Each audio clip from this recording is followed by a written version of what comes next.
"Ready, set, go," the man at the side of the racetrack yelled. He fired a starter pistol into the air.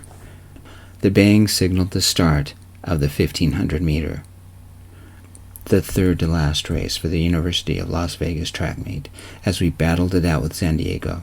It should have made me nervous, because I was in it, but I wasn't nervous. I didn't know then, but my life was about to change completely. The man I wanted to be my new boyfriend stood on the sidelines, watching. That made me nervous. 15 of us took off. Was it wrong of me to want to show off just a tiny bit to see if he would notice me? His name is Dennis, the man I have a secret crush on, and he is the assistant coach. Technically, he's not part of the faculty since he kind of volunteers his time. Technically, he is kind of hoping to get hired. Whether it's here or another school is to be determined. Technically, he's never spoken about any relationship, so I'm hoping he is single and available. Dennis is hot enough to make the concrete sizzle. If I had my way, I'd invite him to the pizzeria just below campus for an hour of fun and food. Only problem, he doesn't know I exist. I'll admit, I've been too afraid to go up and talk to him, let alone ask him out. Dennis looked pretty normal. Dark blonde hair, amber eyes, lightly tanned skin.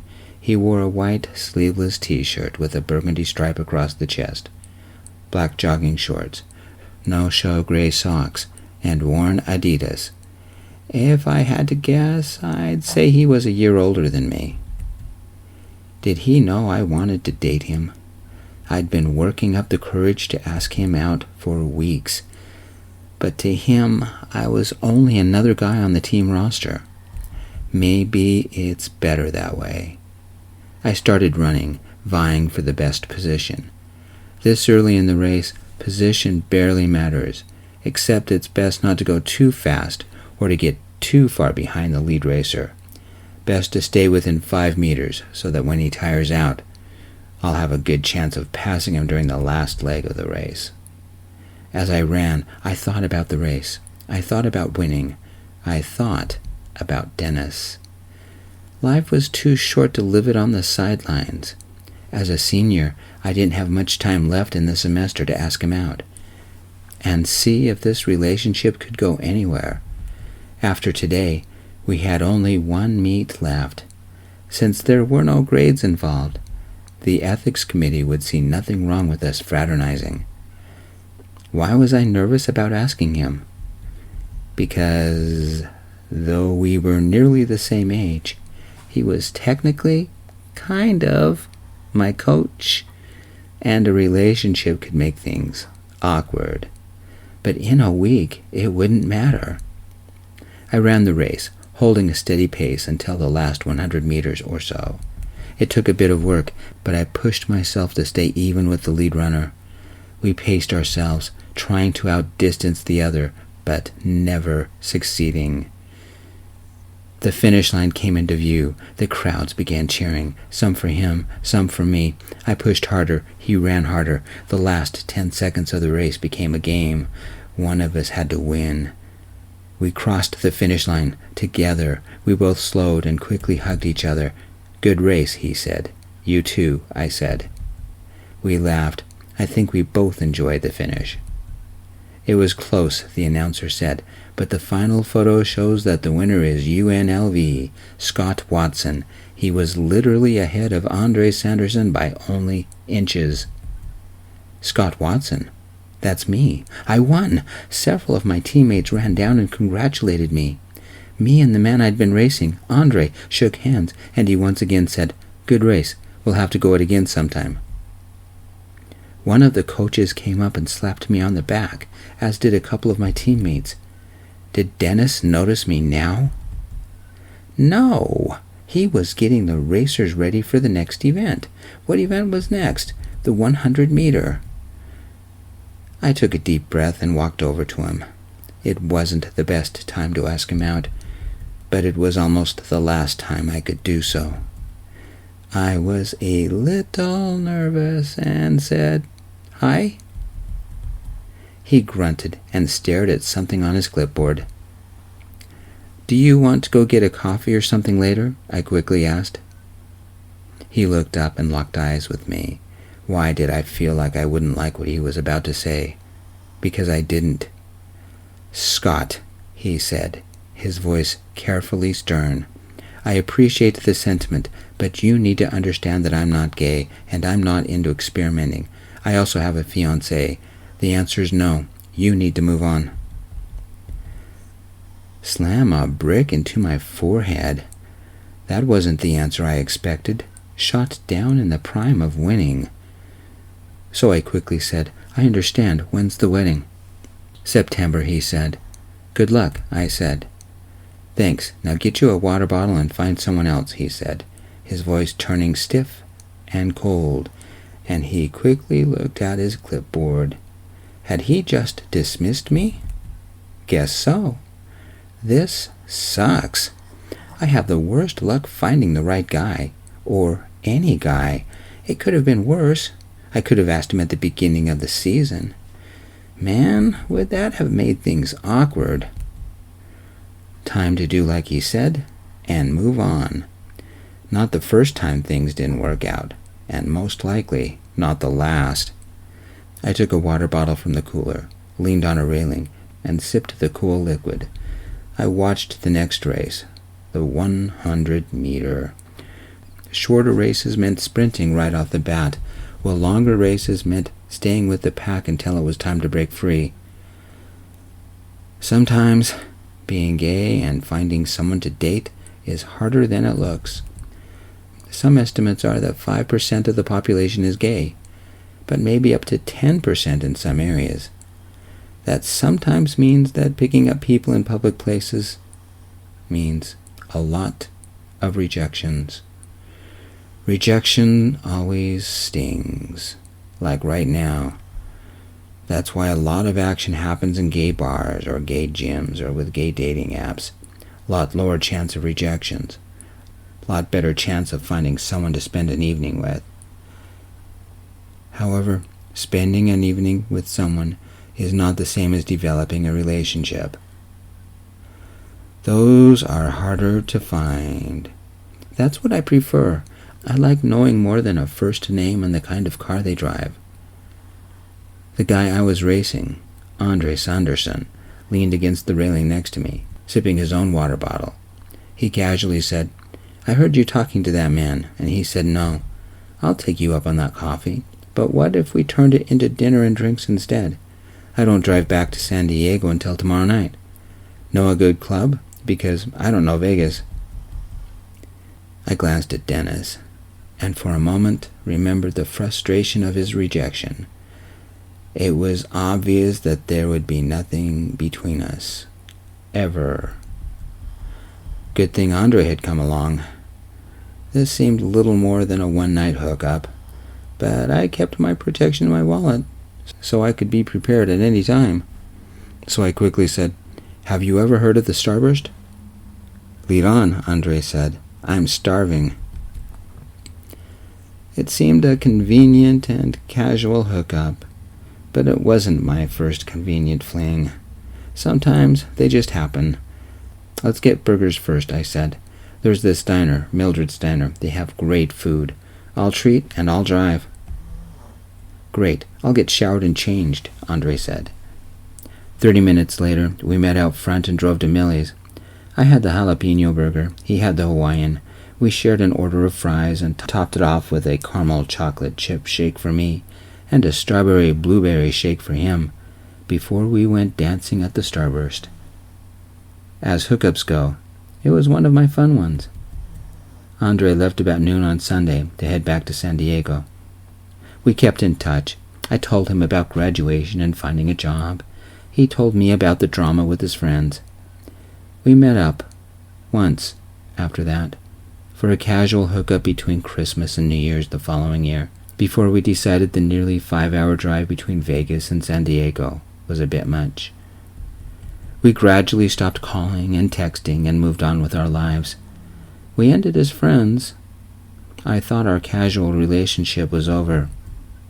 I was wrong. 4 years later, life had other plans. I had joined the publishing business, first as a proofreader, then as an assistant to an editor, with the possibility of taking over her position when she retired in a year. Her name was Sandra, and the company was a major imprint called Hard Copy Press, a subsidiary of Apple Press. Hard Copy Press, I can't believe I got involved with them. They are so different from me. They had dozens of authors they worked with. They weren't just any authors, but serious computer geeks who wrote technical manuals for desktop computers, laptops, online platforms, and anything smart that needed instructions. You know the people who write the manuals for the smart cars? They write them, and I edit them. Not the job I was expecting when I graduated college, but still, it's a job. We are also one of the biggest publishers of game guides, and we're the American distributor for the guides to the epic games in the Dark Blood series. Plus, we had branched out into coffee table editions about movies and special effects and the graphic effects it took to bring them to life. What is the difference between a special effect and a graphic effect? They're the same thing, right? Wrong. Special effects are what they used to do in movies. For example, with special makeup or special sets or physical stunts pulled by the actor, like wire work. Think of the special effects in The Mask. Jim Carrey did all the zany stuff himself. Those are old school and are still used. Graphic effects are mostly visuals created with computers. Think any blockbuster science fiction or superhero film. Green screen might qualify as a visual effect, but it's a lot more complicated than that. A lot of movies use motion capture to create the villain or alien, so the actors don't even know what they'll look like until they see the final movie. Compare the original xenomorph from the movie Alien with modern creature movies. The original movie had a trained acrobat in a suit, a crew to perform the wire work so the alien could do inhuman stunts, and the special effects of all the dripping water and flashing strobes. It was terrifying, and the actors had to react to that. Nowadays, they face a man in a motion capture suit, if they face anything at all. They might not even face that much because the actor could be a continent away. The actors literally pretend they are facing something horrifying, when it is little more than a cardboard cutout to give them their cues. This conference allowed everybody to come together. Technical writers, graphic artists, computer gurus, authors, some actors, and everybody who worked instruction manuals, game manuals, and all the coffee table books. Not to mention, interested members of the public could participate. It wasn't a big conference, but for those in the know, it was an important conference. And though other publishing companies participated, it was run by Hard Copy Press. Run by us. The conference was our way to network live with these guys, as well as keep them up to date as to what's happening in our publishing field. Plus, we had demos from all the major platforms, game systems, games, and anything and everything technical.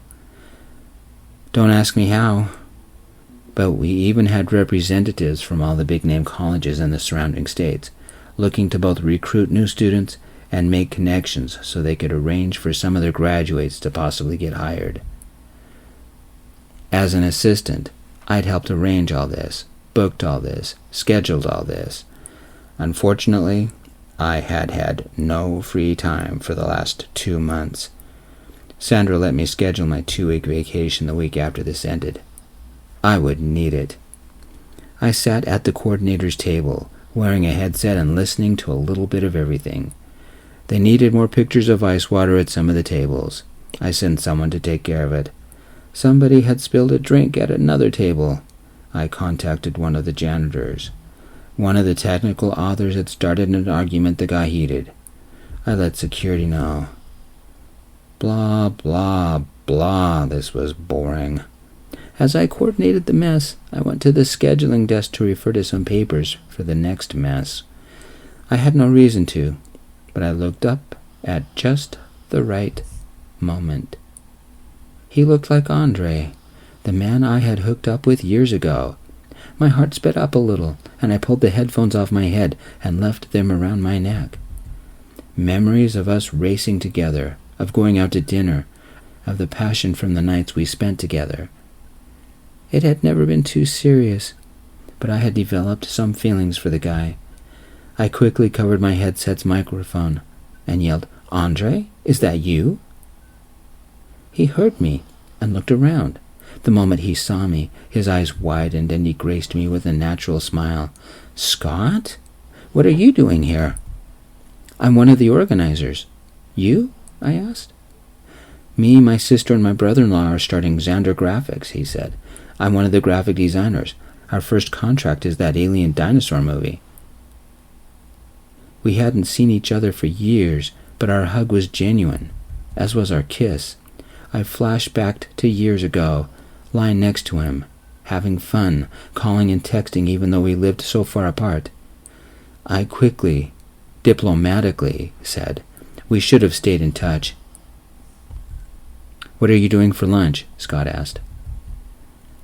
The little voices that came through the headset were demanding my attention, but I ignored them and said, "This place has a nice restaurant. Do you want to try it?"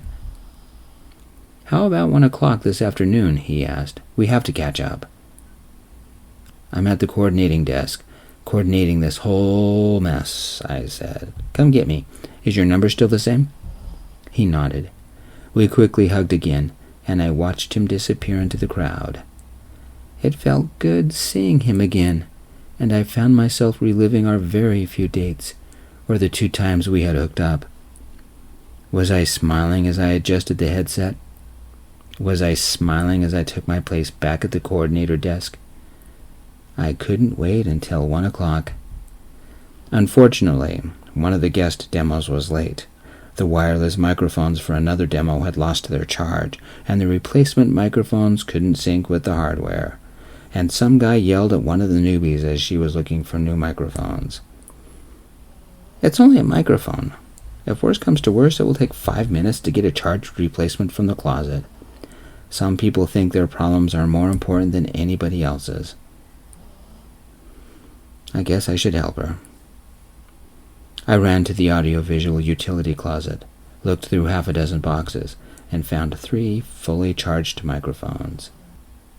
I had to run them down a couple of hallways to a recruiting demo for a college. Some guy wearing a pullover with the college name on it was yelling at some girl about microphones. The newbie was in tears. She must not have known where the replacements were, and the guy yelling at her hadn't given her a chance to solve the problem. He was too busy proving his masculinity. I hate guys like this. I can't believe how rude he's being. Oh my God, is that Dennis? He's part of the faculty now? In a way, it makes sense that he would be here. We have all the local colleges here on recruitment drives. I don't think he recognized me. At least I hope he didn't. I tapped the newbie on the shoulder and said, "Give me a hand. Grab the old microphones and make sure they are all off. I think there's 3 assigned to this area." "Right," she said, and took the deep-powered microphone from Dennis. She looked around for the other microphones while I went to the panel on the wall, opened it, and looked at the sound configurations. 3 microphones, all are in off position, she said. I hit reset on the panel and turned the replacement microphones on. 3 green lights blinked to life. "That should do it," I said. We traded microphones, and then a new call came through.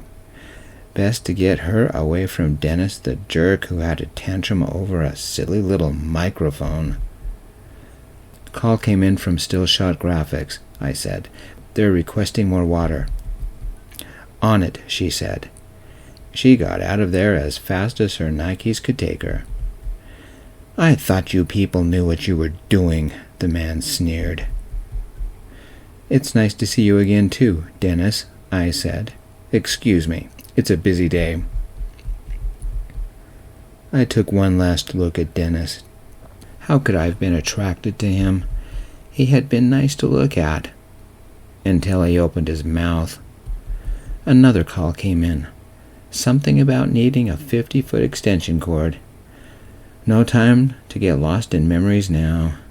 Fortunately, someone else dealt with the extension cord issue while I returned to the coordinator desk and put the dead microphones in the recharger.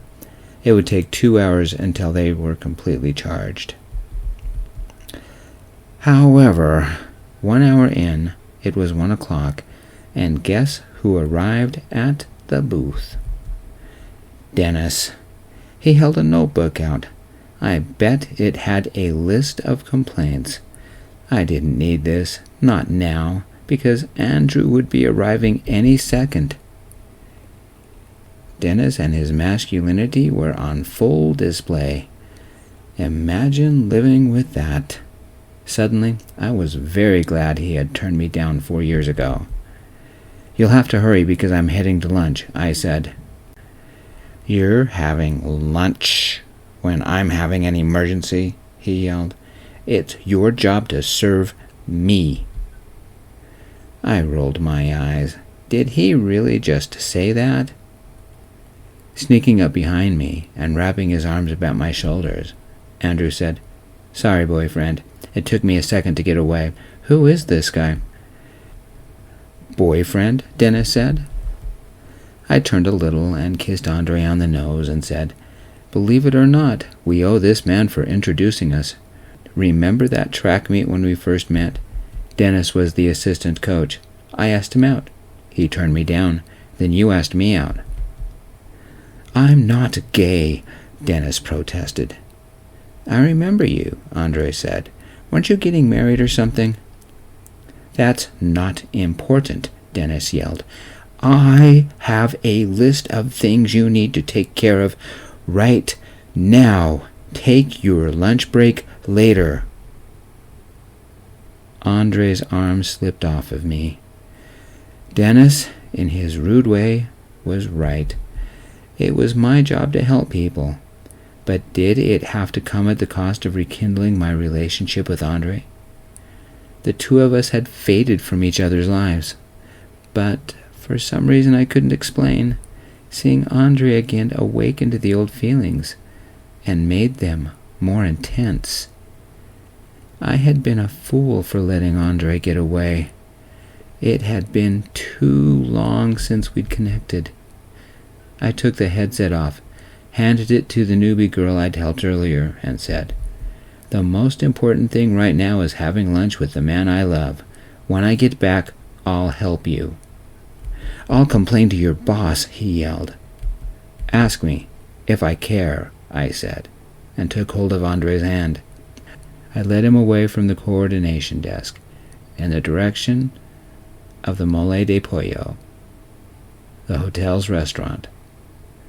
Andre smiled and gave me a kiss on the lips, promising something long forgotten between us. The newbie girl gave me a quirky smile and said, "Make sure you do something naughty, you two. Several people have already tried the Mole de Pollo. Said it's no lupitas, but it's pretty good." Dennis stared at us as we left. No doubt I would hear about this from Sandra later. Ask me, do I care? No. But I was happy to be with Andre again.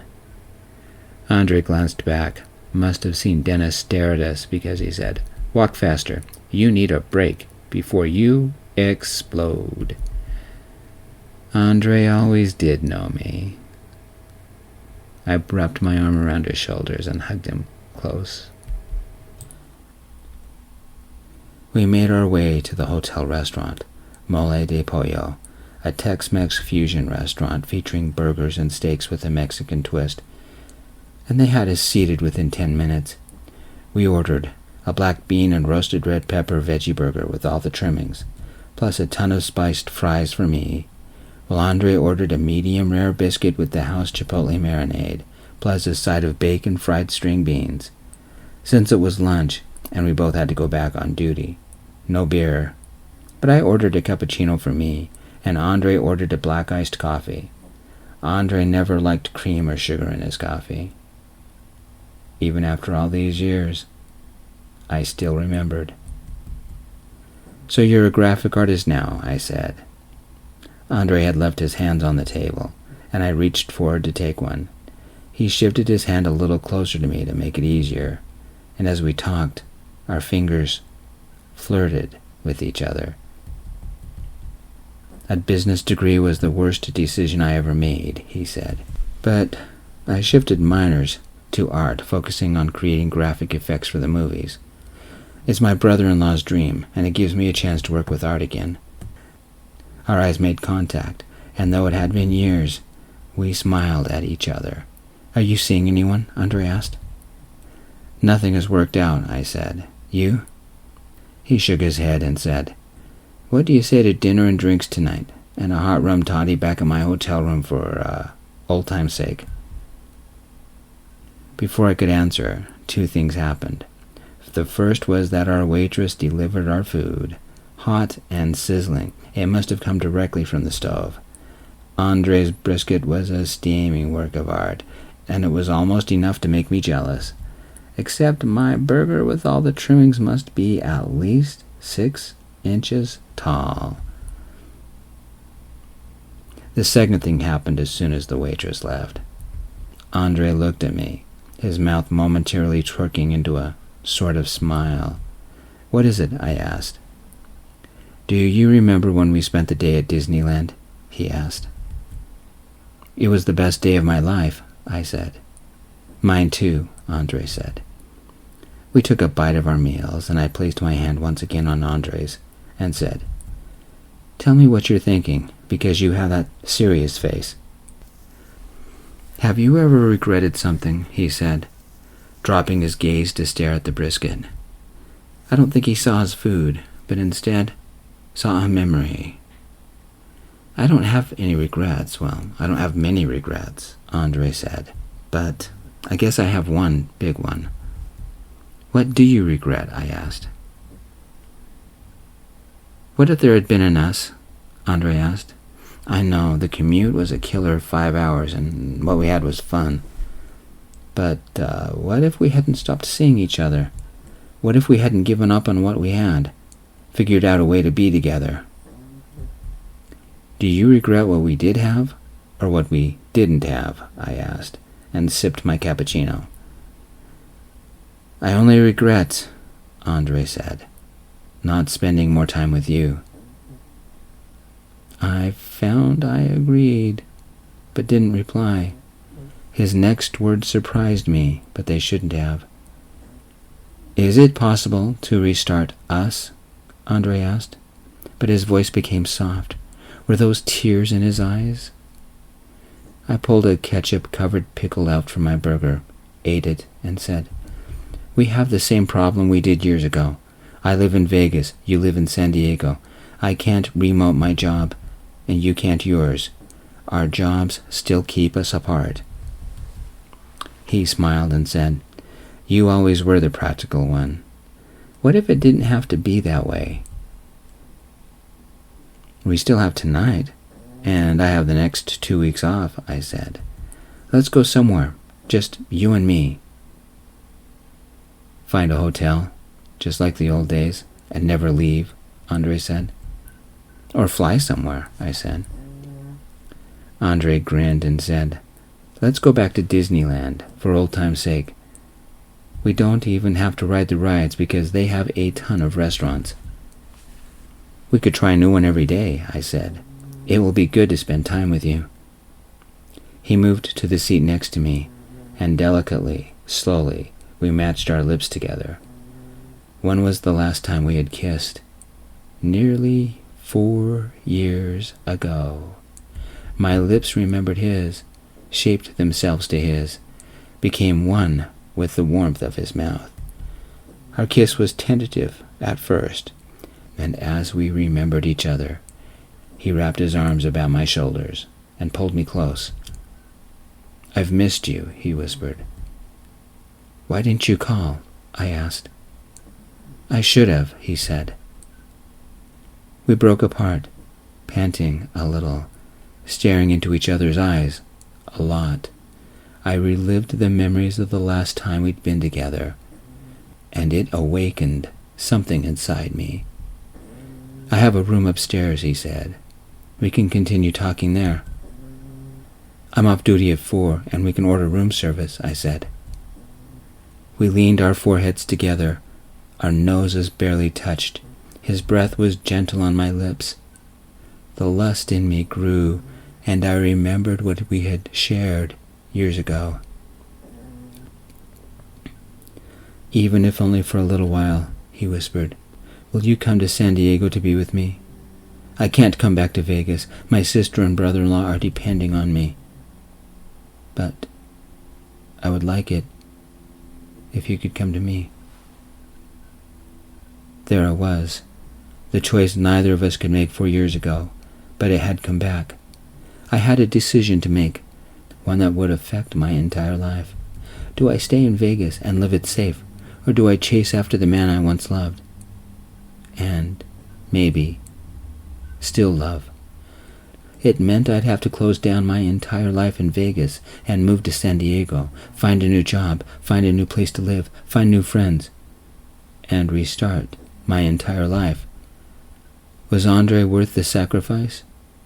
Because of his job, he couldn't return to Vegas. But what we had shared, was it worth it?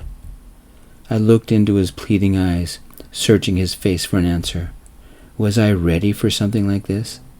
Did I love Andre enough to take this step? Did I want to sacrifice everything to be with him? What if the answer was yes? I took a long look at life since Andre and I had been together. Why hadn't I moved to San Diego 4 years ago? Because I didn't know then what my priorities were. Now I do. What if I don't like it there? What if Andre and I couldn't handle living together? Or scarier still, what if we did? I came to a decision and said, I'd like that, but I think I'm going to need a little help finding a place. We met for a little while at 4, but it didn't last a little while. It lasted the whole weekend, and it stretched into 2 weeks. I took the scary step, and with Andre's help, I moved to a nice place in San Diego. The city had a lot of small independent publishing houses, but one attracted me because of the types of books they worked on. Leaf imprints. They weren't technical manuals, thank God. It meant a pay cut, but the workload also lessened. Andre and I officially began dating, but it was more than that. He moved in with me, and we set up his desktop system, so even if he couldn't work remotely, he could still work from home. That was a year ago, the strangest, scariest, happiest time of my life. I'm now used to the rapid pace of San Diego, and having Andre move in with me felt natural. So natural that eventually he proposed. I said yes. Our service was small. Family and very close friends only. Maybe 50 people max. Guess where we honeymooned? It's in Florida, and it starts with a D. The second happiest place on earth. The first, my apartment, living with Andre. The end. Thank you guys for listening. I appreciate it. I'm Gio, writer and reader of this piece. If you'd like to hear more stories about gay men falling in love, please visit my channel. Peace.